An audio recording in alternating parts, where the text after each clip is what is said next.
অশান্ত মণিপুরে আবারও বিতর্কের কেন্দ্রে আসাম রাইফেলস। সে রাজ্যে আইন শৃঙ্খলা পরিস্থিতি সামলাতে মোতায়েন করা এই নিরাপত্তা বাহিনীর বিরুদ্ধে আগেও পক্ষপাত করার অভিযোগ উঠেছে।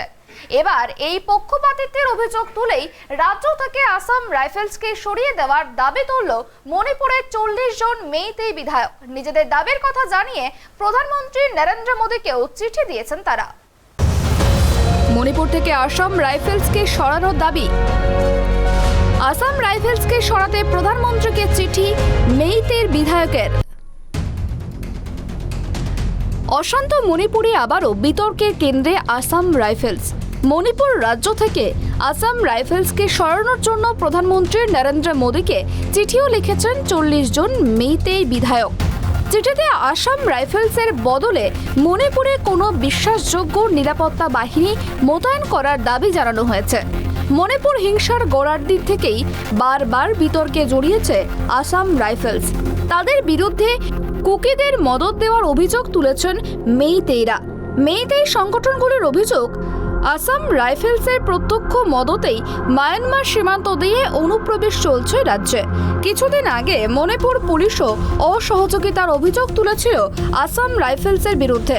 মেইতেইদের ওপর অত্যাচারের অভিযোগ কুকিদের সংগঠনগুলিকে আড়াল করার অভিযুক্ত হয়েছেন আসাম রাইফেলসের আধিকারিকেরা। যদিও তাদের বিরুদ্ধে ওঠা অভিযোগ উড়িয়ে দিয়েছে আসাম রাইফেলস।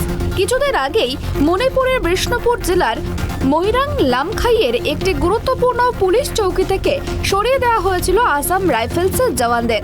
তার পরিবর্তে সেখানে দায়িত্ব দেওয়া হয় সিআরপিএফকে।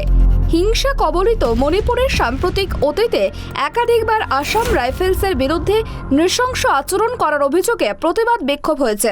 বিষ্ণুপুর এবং চূড়াচাঁদপুর জেলায় এই বাহিনীর বিরুদ্ধে মিছিলও হয়েছে। প্রসঙ্গত গত তেসরা মে জনজাতি ছাত্র সংগঠন all tribals student union of মণিপুরের কর্মসূচি ঘিরে মণিপুরে অশান্তির সূত্রপাত। মণিপুর হাইকোর্টে মেইতেইদের তপশিলি জনজাতির মর্যাদা দেওয়ার বিষয়টি নিয়ে রাজ্য সরকারকে বিবেচনা করার নির্দেশ দিয়েছিল। এরপরেই জনজাতির সংগঠনগুলি তার বিরোধিতায় পথে নামে। আর সেই ঘটনা থেকে সংঘাতের সূচনা হয় সেখানে। মণিপুরে আদি বাসিন্দা হিন্দু ধর্মাবলম্বী মেইতেই জনগোষ্ঠীর সঙ্গে কুকি জোসহ কয়েকটি তপশিলি জনজাতি সম্প্রদায়ের সংঘর্ষে এখনো পর্যন্ত প্রায় 200 জনের মৃত্যু হয়েছে। ঘরছাড়ার সংখ্যা প্রায় 60,000। Bureau report, tribe TV.